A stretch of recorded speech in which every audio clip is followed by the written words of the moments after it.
तो भाई लोग कैसे हो आप लोग। तो स्वैलो द स्टार के नेक्स्ट नोवेल के एपिसोड नंबर 188 में आपका स्वागत है। तो चलिए शुरू करते हैं, लेकिन इससे पहले अगर आपने मेरे चैनल को सब्सक्राइब नहीं किया तो सब्सक्राइब करके बेल आइकन दबाना ना भूलें।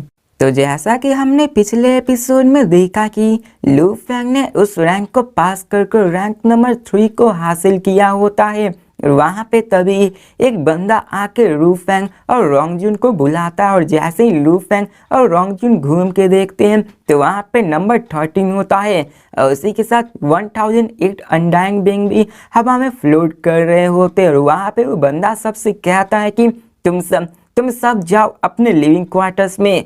और हमें दिखाया जाता है कि वहां पे जितने भी टीम के जीनियसेस के अनडाइंग बिंग होते हैं वो सभी अपने क्वार्टर्स में लौट जाते हैं। और अब फिर हमें सीन चेंज कर स्काई क्रैपर 825 लेवल 1 को दिखाया जाता है, जहाँ पे 1000 जीनियसेस जो कि गानू यूनिवर्स कंट्री से आए हुए होते हैं वो वहीं पे खड़े होते हैं। वहाँ पे नंबर 13 होता है जो कि अपने प्रेशर को बनाए हुए रखता है, और फिर वो बोलता है कि यहाँ पे आज के समय हमारे गानू यूनिवर्स कंट्री के टीम ने बहुत अच्छा परफॉर्मेंस दिया है। और फिर वो कहता है कि यहाँ पे इंटायर लेवल 1 हॉल में यहाँ पे लू फेंग और रोंगजुन के अलावा टॉप 100 में 3 बंदे और आए हैं, और यहाँ पे 3 बंदे 7300 में आ चुके हैं, और वो पार्टिसिपेट करके 900 स्लॉट्स को पा सकते हैं। और यहाँ पे इन सारे 5 के अलावा उन सब बाकी का कंपटीशन एंड हो चुका था, जिसके कारण वो बाकी सारे बंदे डिप्रेस्ड हो जाते हैं कि आखिर हमने इतना क्यों किया। अब वो इतना दूर आ चुके थे, लेकिन अभी के दरमियान वो सब भी एलिमिनेट हो चुके थे। और फिर वो कहता है कि या तो फिर तुम अपने वेट कर सकते हो कि इस वर्चुअल यूनिवर्स कंपनी की ऑर्गेनाइजेशन टीम तुम्हें एक ऑटोमेटिकली मेल भेजेगी। और यहाँ पे फिर वो स्केल आर्मर जैंट जो कि नंबर 13 होता है वो कहता है कि लू फेंग, रोंगजुन और तुम पांचों तुम मुझे फॉलो करो। और फिर वो सब उसको फॉलो करने लगते हैं, और हमें यहाँ पे बताया जाता है कि यहाँ पे सब खत्म हो चुका है। और यहाँ पे गानू के तरफ से 5 बंदे आ चुके थे जो कि इन सब के लिए उतना भी काफी था। और अब फिर हमें सीन चेंज कर ब्लैक ड्रैगन माउंटेन एम्पायर को दिखाया जाता है, जहाँ पे सारे लोग शॉक हो जाते हैं और वो कहते हैं कि हमारा लू फेंग उसने रैंक 3 को हासिल किया है। वहाँ पे सारे लोग लू फेंग के ही नारे लगाने लगते हैं और कहते हैं कि ये लू फेंग ये तो बहुत ज़्यादा स्ट्रॉन्ग है, इस पूरे 1008 यूनिवर्स कंट्री में से इसने अपने रैंक 3 को लाया है। और यहाँ पे लू फेंग के सारे नारे लगा रहे होते हैं। और अब फिर हमें दिखाया जाता है कि पूरे ब्रॉडकास्ट वेबसाइट सारे जगह पे ड्रैगन माउंटेन में पूरी जगह पे लू फेंग का ही ब्रॉडकास्ट चल रहा होता है, और यहाँ पे सारे लोग लू फेंग को अपना हीरो मानने लगते हैं।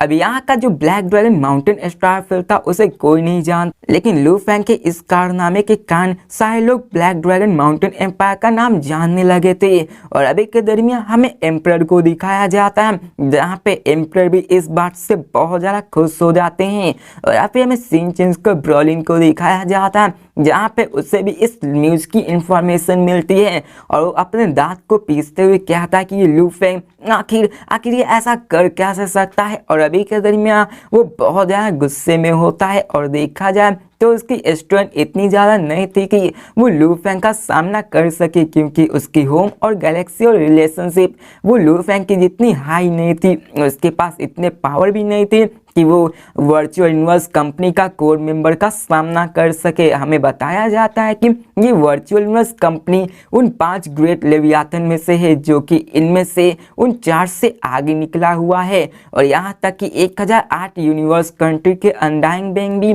उस 5 लेवियाथन का रिस्पेक्ट करते हैं। और यहाँ पे लू फेंग जैसे उस अथॉरिटी को पोजेस कर लेगा, वो ब्रॉलिन उसका कुछ नहीं कर सकता, यहाँ तक कि उसका पूरा एम्पायर भी उसके सामने कुछ नहीं था। और अब में सीन चेंज कर नालान सान को दिखाया जाता है, जहाँ पे वो कहता है कि ये सब खत्म हो गया। वो अपने स्टेटस जो कि अपने core member of virtual universe company के कारण अगर जैसे ही उसने मुझको डिस्कवर किया और उसको मुझसे खतरा हुआ तो वो मुझे उसी वक्त मार सकता है, एक चींटी के समान। और यहाँ पे वो बहुत ज़्यादा गुस्से में होता और डर में भी होता, और वो कहता है कि मैं जब तक स्ट्रॉन्गर नहीं बन सकता तब तक मुझे साइलेंट रहना ही पड़ेगा, मुझे अपनी ट्रेसिंग कभी भी नहीं सामने लानी होगी, उसके सामने मेरा जिक्र तक नहीं होना चाहिए। अब यहाँ पे वो डिसाइड करता है कि वो इसको अपने प्लैनेट को छोड़ के ही वहां से निकल जाएगा। और अब फिर हमें सीन चेंज कर ब्लैक ड्रैगन माउंटेन का फिर से सीन दिखाया जाता है, जहाँ पे हमें एम्परर को दिखाया जाता है। वो कहते हैं कि ये लू फेंग तो हमारे ब्लैक ड्रैगन माउंटेन एम्पायर का हीरो है। और वहाँ पे वो लोग डिसाइड करते हैं कि वो लू फेंग को मिल्की वे गैलेक्सी ही दे देंगे गिफ्ट में। और अभी के दरमियान लू फेंग मिल्की वे गैलेक्सी का मालिक बन चुका होता है और यहाँ पे वो उसका लीडर होता है। अब यहाँ पे कई सारे लोग बोलते हैं कि ये उसके लिए बहुत कम है, उसे और भी देना चाहिए, लेकिन अभी के दरमियान लू फेंग को इतना ही मिला होता है। और अब फिर हमें सीन चेंज कर अर्थ को दिखाया जाता है, जहाँ पे लू फेंग की इस मिल्की वे गैलेक्सी के लीडर होने की न्यूज अर्थ पे भी आ चुकी होती है। वहाँ के north America continent Washington base America को दिखाया जाता है, जहाँ के सारे अपर एचेलन्स सब शॉक हो जाते कि क्या मिल्की वे गैलेक्सी का लीडर। अब यहाँ पे सबको उसकी इंफॉर्मेशन वहाँ के वर्चुअल यूनिवर्स से मिली हुई होती है, जिसे देखकर वो लोग तो हैरान हुए ही होते हैं। और इंफॉर्मेशन के मुताबिक उन्हें पता भी था कि सेक्टर लॉर्ड जैसे टेरिफाइंग बंदे अपने एक ही अटैक से पूरे अर्थ को खत्म कर सकते हैं, और वो भी यूनिवर्सल लेवल के बंदे अपने पास 10 प्लैनेट्स को अपने टेरिटरी में रखते हैं। लेकिन लू फेंग वो तो अभी स्टार लेवल का बंदा ही है, आखिर उसे इतना बड़ा गिफ्ट कैसे मिल सका। यहाँ पे सारे एचलेंस जो कि अमेरिका के होते हैं वो बहुत ज़्यादा शौक होते हैं। यहाँ पे 5 ग्रेट कंट्रीज जो कि लू फेंग की तरफ ग्रेटफुल भी थे, लेकिन यहाँ पे वो लोग चाइनीज की तरफ नहीं थे। अब उन्हें यहाँ पे जेलस तो हो रहा था कि आखिर वो अमेरिका का क्यों नहीं था या फिर इंडिया का, आखिर वो चाइनीज कैसे हो सकता है। और अभी के दिन यहाँ उन सब में भी ये भेदभाव था, लेकिन वो कर ही क्या सकते हैं। अब फिर हमें सीन चेंज का एक गोल्डन हेयर्ड लेडी को दिखाया जाता है, जहाँ पे वो सबको कहती है कि अटेंशन ऑल, और यहाँ पे वो कहती है कि चलो मैं तुम्हें यूनिवर्स जीनियस कंपटीशन के बारे में बताती हूँ। और अब फिर हमें सीन चेंज का ओल्ड वैंग को दिखाया जाता है, जहाँ पे वो कहता है मिल्की वे गैलेक्सी का लीडर, और यहाँ पे वो कहता है कि लू फेंग वो सच में पावरफुल है। फिर वो पूछता है कि आखिर मिल्की वे गैलेक्सी में कितने ज़्यादा लाइफ प्लैनेट्स मौजूद हैं। तो यहाँ पे वो कहता है कि वर्चुअल यूनिवर्स के इंफॉर्मेशन के मुताबिक मिल्की वे गैलेक्सी में 21 लाख लाइफ प्लैनेट्स मौजूद है। इसे सुनकर तो वो भी शौक हो जाते हैं। और यहाँ पे वो कहते हैं कि हम चाइनीज हम लोग बहुत ज़्यादा लकी है कि लू फेंग जैसा हमारे यहाँ पैदा हुआ। और यहाँ पे वो कहता है कि लू फेंग ये बहुत ज़्यादा स्ट्रॉन्ग है। और अब फिर मैं सीन चेंज कर उन 5 ग्रेट कंट्रीज के अर्थ को दिखाया जाता है, जहाँ पे इस न्यूज को सुनकर तो वो सब शॉक हुए ही होते हैं। और अब फिर हमें हॉन्ग को दिखाया जाता है, जहाँ पे जब उसको भी ये न्यूज़ सुनती है तो वो भी बहुत ज़्यादा शॉक हो जाता है और कहता है कि थर्ड ब्रदर उसकी इम्प्रूवमेंट तो बहुत ज़्यादा शॉकिंग है, मैं भी रिलैक्स नहीं कर सकता हूँ, मुझे भी अपनी हार्ड वर्क करके अपने रैंक को बढ़ाना होगा और मुझे भी स्ट्रांग होना होगा। और हमें दिखाया जाता कि हॉन्ग एक प्लैनेट पर मौजूद होता है, जो कि असल में एक लिविंग क्वार्टर्स होता है अनडाइंग बैंक का, और वहाँ का पूरा प्लैनेट प्राइमल स्टेट पे होता है। और यहाँ पे तभी एक बंदा आता है जो कोई और नहीं टाइम सेक्टर लॉर्ड होता है। वो कहता है कि हम चलो चलते हैं। और अब फिर हॉन्ग उसके साथ निकल के यूनिवर्सल शिप में निकल के उस प्लैनेट को छोड़ के निकल पड़ता है। और अब फिर हमें सीन चेंज कर लॉर्ड वू को दिखाया जाता है, जो कि थंडर गॉड के ही मास्टर होते हैं। वो कहते हैं कि इतना भी बुरा नहीं है, मैं तुमको रेस्ट करने की अनुमति देता हूँ। और अब फिर हमें थंडर गॉड को दिखाया जाता है, जो कि मार्स पे जो कि सोलर सिस्टम में होता है उस पर बैठ के अपनी ट्रेनिंग कर रहे होते हैं। और वो कहता है कि थर्डी तुमने अपने रैंक को 3 में कर लिया है, मेरी जो इम्प्रूवमेंट है वो भी अभी इनफ नहीं है, लेकिन मैं फिर भी अपनी ट्रेनिंग को बहुत हार्ड करूंगा और मैं तुम्हारे लेवल तक पहुंच के दिखाऊंगा। और अब फिर हमें सीन चेंज कर वहाँ के वर्चुअल यूनिवर्स में दिखाया जाता है, जहाँ पर 13 होता है। वो कहता है कि तुम तीनों यहाँ से जाओ। और अब फिर उन तीनों के जाने के बाद वहाँ पे लू फेंग और रोंगजुन बचते, और वो कहता है कि तुम दोनों अच्छा कर रहे हो, लेकिन अभी के दरमियान तुम्हारी इतनी से भी काम नहीं चलेगी। और यहाँ पे वो कहता है कि तुम दोनों अपने आप पे प्राउड मत फील करने लगना और ये मत सोचना कि तुम दोनों स्ट्रांग हो। तो ये सुनकर सेवेज रोंगजुन कहता कि नहीं, और लू फेंग भी कहता कि हाँ ये ट्रेनिंग स्पेस इससे कुछ प्रूव नहीं होता है। अब ये सुनकर वो आर्मर राइनो वो जोर से दहाड़ते हुए कहता है कि तुम दोनों ने काम रखा है और यहाँ पे तुम दोनों के सर के ऊपर ऑनर और ग्लोरी है, उसे तुम्हें नीचे नहीं करना। और यहाँ पे वो कहता है कि तुमने जो कहा अभी वो सही है, ये ट्रेनिंग स्पेस तुम्हारा कोई भी प्रूफ नहीं करता। और वो कहता है कि चलो मैं तुम्हें बताता हूँ कि यहाँ के टॉप 10 फाइटर्स जो कि इस ट्रेनिंग स्पेस में आए हैं, वहाँ पे सिर्फ 2 ही फाइटर्स है, वहीं पे 8 स्पेस टूडे कंट्रोलर से।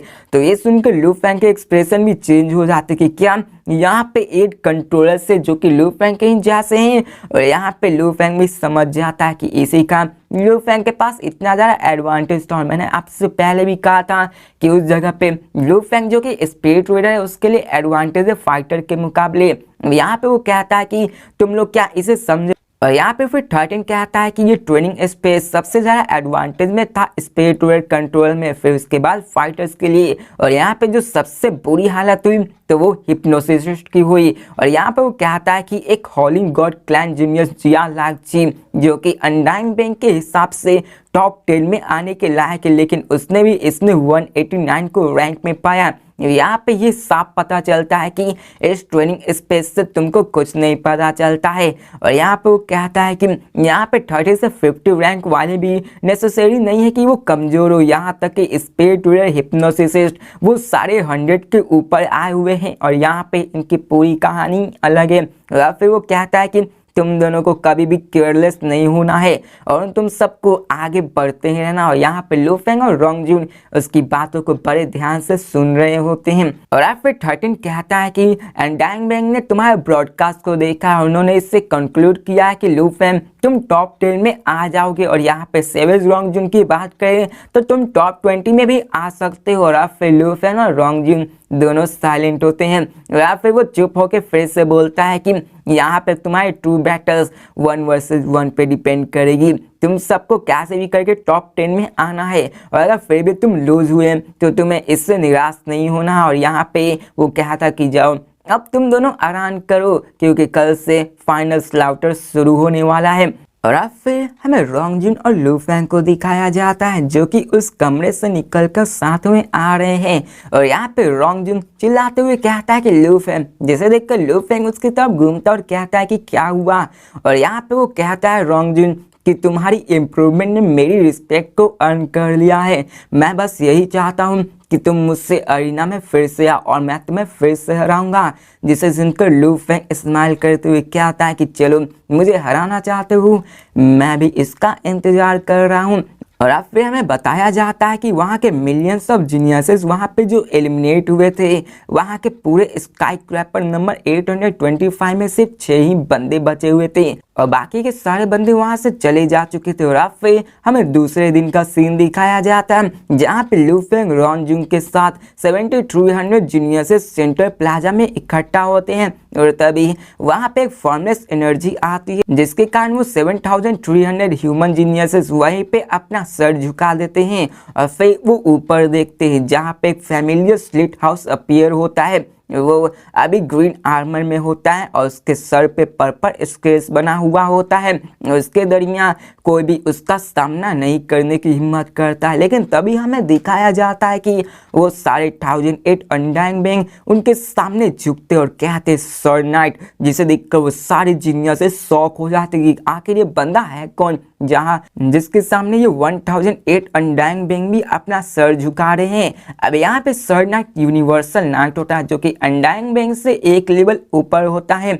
फिर हमें उस बंदे को दिखाया जाता है जहाँ पे वो कहता है कि ये ट्रेनिंग स्पेस स्टेज एंड हो चुकी है और मैं सबको कॉन्ग्रेचुलेसन कहता हूँ जो कि 1 से 100 पार्टिसिपेंट से। और यहाँ पे वो कहता है कि तुम सबने ये अधिकार पा लिया है कि तुम core member of virtual universe company में जा सकते हो। और अभी के मर्तबा मैं तुम्हें किसी को फोर्स नहीं करूंगा कि तुम्हें इसको ज्वाइन ही करना है। अब इसे सुनकर सारे लोग चुप हो जाते हैं, कोई भी आवाज करने की हिम्मत नहीं करता है। अब इसे देखकर वो कहता है कि बहुत अच्छा। और फिर वो कहता है कि जो रैंक 101 से 7300 में है और ये टोटल 7200 जीनियसेस है, इन सब के परफॉर्मेंस के मुताबिक इनकी वर्चुअल यूनिवर्स कंपनी इसकी ऑटोमेटिकली अरीना ड्यूज करवाएगी और अगर वो हारे तो वो एलिमिनेट कर दिए जाएंगे। और अभी के मर्तबा 7200 पीपल 1 वर्सेस 1 बैटल करेंगे और ऐसे ही आधे आधे करके 3 बार उनसे बैटल करवाया जाएगा और इसके बाद सिर्फ 900 ही बचेंगे। अब ये सुनकर सारे लोग इसके बारे में भी कुछ नहीं बोलते हैं। यहाँ पे लू फैंग सोचते हुए कहता है कि 3 मैचेस को लगातार जीतना है, अगर क्या हुआ कि 2 जीनियसेस एक ही साथ मिल जाए तो ऐसे तो एक जीनियस उसमें से एलिमिनेट हो जाएगा। अभी के मर्तबा ये क्वेश्चन सारे के मन में होता है, लेकिन अभी वर्चुअल यूनिवर्स कंपनी की सिस्टम ऐसी थी कि वो सबको बेस्ट तरीके से हैंडल कर सकती थी। और यहाँ पे वो कहता है कि 7200 पार्टिसिपेंट्स तुम्हारी अरीना ड्यू शुरू होने वाली है, और हमें दिखाया जाता है कि वो सारे जीनियसेस 7200 वो सारे वहाँ से टेलीपोर्ट हो जाते हैं, सिर्फ 100 बचते हैं जो कि टॉप 1 से 100 के रैंक में होते हैं। या फिर हमें लू फेंग को दिखाया जाता है, जहाँ पे लू फेंग सबको देखता है, जहाँ पे सिर्फ व्हाइट रॉक, ब्लैक प्लेट, डेड कॉड पोलान, मान का prince, genius sibling August planet से होता है, वहीं पे मिड माउंटेन 6 मीटर टॉल, ब्लड एक्स होता है, वहीं पे ड्रीम से ल्यूज, वहाँ पे ऐसे ही कई सारे बंदे मौजूद होते हैं, और ये 100 पीपल होते हैं जो कि बहुत ज़्यादा जीनियस होते हैं। और आप फिर यहाँ वो सबके तरफ देखते हैं और कहते हैं कि ये सब हमारा कंपटीटर्स होने वाला है। और आप फिर हमें उस green armour purple skill man को दिखाया जाता है जो कहता है कि बैठ जाओ, और वो कहता है कि तुम सब ब्रॉडकास्ट को देखो। और वहीं तभी पे 100 चेयर्स आ जाते हैं, जहाँ पे उनके सामने 1008 अनडाइंग बेंग बैठे हुए होते हैं। और इसी के दरमियान हमें डेड गॉड बोलन और लू फेंग को उन 100 सीट्स पे बैठा हुआ दिखाया जाता है, जहाँ पे लू फेंग और रोंग जून वो दोनों क्लोज में बैठे हुए थे। अब वो दोनों सेम यूनिवर्स कंट्री से थे, जिसके कारण वो दोनों एक दूसरे के पास ही बैठे हुए थे। और तभी उनके पास 3600 स्क्रीन आ जाता है, और वहाँ पे उन सारी की बैटल स्टार्ट हो चुकी थी। और फिर हमें उन सारे जीनियसेस को दिखाया जाता है, जहाँ पे वो उस हॉलिंग गॉड क्लैन हिप्नोसिस्ट जिया लैक्सी की तरफ ही देखते हैं, क्योंकि उन सबको पता है कि ये बहुत ज़्यादा स्ट्रॉन्ग है। और तभी हमें दिखाया जाता है कि एक बंदा हार चुका होता है, वो जमीन पे गिरा होता है और कहता है कि मैं इसे एक्सेप्ट नहीं कर सकता हूँ। अब यहाँ पे एक एक करके सारे जीनियसेस गिरने लगते हैं, और लगभग 5 मिनट होने के बाद 3600 ऑलरेडी पास हो जाते हैं। और यहाँ पे जितने फेल हुए होते हैं वो बहुत ही नाखुश होते हैं और कहते हैं कि मैं बस थोड़ा सा और, मैं बस core member of virtual company बनने ही वाला था। और यहाँ पे हमें बताया जाता है कि यूनिवर्स कंट्री और वर्चुअल यूनिवर्स कंपनी का कोर मेंबर बनना ये दोनों बहुत ही अलग होता है, क्योंकि यहाँ पे कोई बंदा core of the virtual universe company बन गया तो इसकी पावर बहुत ज़्यादा बढ़ जाती है यूनिवर्सल कंट्री के मामले में। और यहाँ पे अगर कोई इंटर करना चाहता है तो वो बेस्ट में इंटर करना चाहता होगा। और अब फिर हमें सीन चेंज कर आधे घंटे बाद दिखाया जाता है, जहाँ पे राउंड 2 स्टार्ट हो चुका है। और यहाँ पे 3600 जीनियसेस एक एक करके गिरने लगते हैं, और यहाँ पे आधे बस और फिर आधे घंटे बाद थर्ड राउंड स्टार्ट होता है, जहाँ पे फिर से उन सारे 1800 जीनियसेस एक एक करके गिरने लगते हैं। और वहाँ पे 2 जीनियसेस में से एक जीनियस बाहर होके सिर्फ 900 बचते हैं। और यहाँ पे लू फेंग, रोंग जून वो सारे 10 स्क्रीन पे एक ही साथ उन सब पे फोकस कर सकते थे। अब हम ह्यूमंस वो सिर्फ एक स्क्रीन पे अच्छे से फोकस नहीं कर पाते, लेकिन यहाँ पे ये सब एब्सोल्यूट जीनियस है जिसकी विल पावर और कॉन्शियसनेस बहुत ज़्यादा पावरफुल है। इसकी कॉन्शियसनेस मल्टीटास्किंग को आराम से कर सकती है, इसी कारण ये सारे जीनियसेस एक साथ कई जगह पे स्क्रीन पे देख के अपने फोकस बना सकते हैं। और अभी के मर्तबा वो सब इन सब पे देख रहे थे, लेकिन उनकी आंखें सिर्फ एक पे ही फोकस होती है, जो कि कोई और नहीं हॉलिंग गॉड क्लैन हिप्नोटिस्ट जिया लाक्सी का होता है। और यहाँ पे वो जीत चुका होता है। और अब फिर यहाँ पे लू फेंग उसको देखते हुए शॉक हो रहा होता है और कहता है कि ये तो एक ही तरीके से सबसे जीत रहा है। और हमें बताया जाता है कि जिया लाक्सी जो कि 3 मैचेस को खेला होता है, उसने फर्स्ट और सेकंड बैटल में कुछ किया भी नहीं होता है, वो बस खड़ा होता है और जीत गया। जिसके सामने जो ओपोनेंट होता है वो वहीं पे हार मान चुका होता है। वहीं पे बात करें थर्ड मैचेस की, तो वहां पे उसने सिर्फ अपने एक सोल अटैक को किया, जिसके मुताबिक उसका ओपोनेंट उस एक सोल अटैक को सह लिया था। लेकिन जैसे ही उसने अपने सेकंड सोल अटैक को किया वो वहीं पे गिर चुका था। और यहाँ पे हिप्नोसिस्ट जिया लाक्सी वो अपनी 3 कंसेक्यूटिव विक्ट्रीज को जीत चुका था और वो अपने एक स्लॉट को हासिल कर चुका था। यहाँ पे सैविज भी कहता कि ये हिप्नोटिस्ट तो बहुत ज़्यादा टेरिफाइंग है। अब लू फेंग भी स्क्रीन की तरफ घूरते हुए कहता है कि नॉर्मल सोल अटैक उतने स्कैरी नहीं होते, लेकिन अगर इन सोल अटैक को हिप्नोटिज्म के साथ मिक्स किया जाए तो ये बहुत ज़्यादा टेरिफाइंग हो जाते हैं। और यहाँ पे बात करिए टेरिफाइंग हिप्नोटिज्म की, तो ये फाइटर्स के ही नेचुरल एनिमी रहा करती है। यहाँ पे सेवेज भी सुन के कहता है कि हाँ तुमने सही कहा। यहाँ पे लू फेंग के बारे में बताया जाता है कि लू फेंग सोल इम्प्रिंट और वर्ल्ड पगोडा को दोनों ग्रेट टेक्निक्स को सीख रहा था और वो अपने स्पिरिट एनर्जी के कंट्रोल को एक्सट्रीमली हाई लेवल तक ले गया था, जिसके कारण उसकी डिफेंस बहुत ज़्यादा स्ट्रांग हो चुकी थी और इसके पास भी अभी कॉन्फिडेंट था कि वो हिप्नोटिस्ट उस जिया लाक्सी के उस सोल अटैक को डिफेंड कर सके। लेकिन बात करें किसी भी फाइटर्स की तो वो अपने पावरफुल विल पावर और स्टेट्स पे ही डिपेंड करते हैं और यहाँ पे कोई फाइटर्स कितना भी स्ट्रांग क्यों ना हो, यहाँ पे हिप्नोटिस्ट के मामले में वो उनसे उतने अच्छे से मुकाबला नहीं कर सकते थे। इसलिए फाइटर्स को ही इनके लिए बहुत बड़ा जोखिम उठाना पड़ता है। अब हमें सीन चेंज करते हुए बाद का सीन दिखाया जाता है जहाँ पे 900 स्लेट्स हाउस वहाँ पे आ जाते हैं जो कि एब्सोल्यूट जीनियस होते हैं और बहुत ज़्यादा एक्साइटेड भी होते हैं कि आखिर उन्होंने अपने ट्विन आउट एलिमिनेशन को पास करके अपने लिए एक जगह बना लिया है। तो भाई लोग इसी के साथ ये वीडियो भी खत्म होती है। तो मिलते हैं नेक्स्ट वीडियो में और देखते हैं कि आगे क्या होने वाला है। क्या लू फेंग उन सबसे सामना कर पाएगा जो कि एब्सोल्यूट जीनियस है? क्या लू फेंग उस हिप्नोटिस्ट से मुकाबला कर सकता है या फिर नहीं? चलो देखते हैं नेक्स्ट वीडियो में, तब तक के लिए बाय।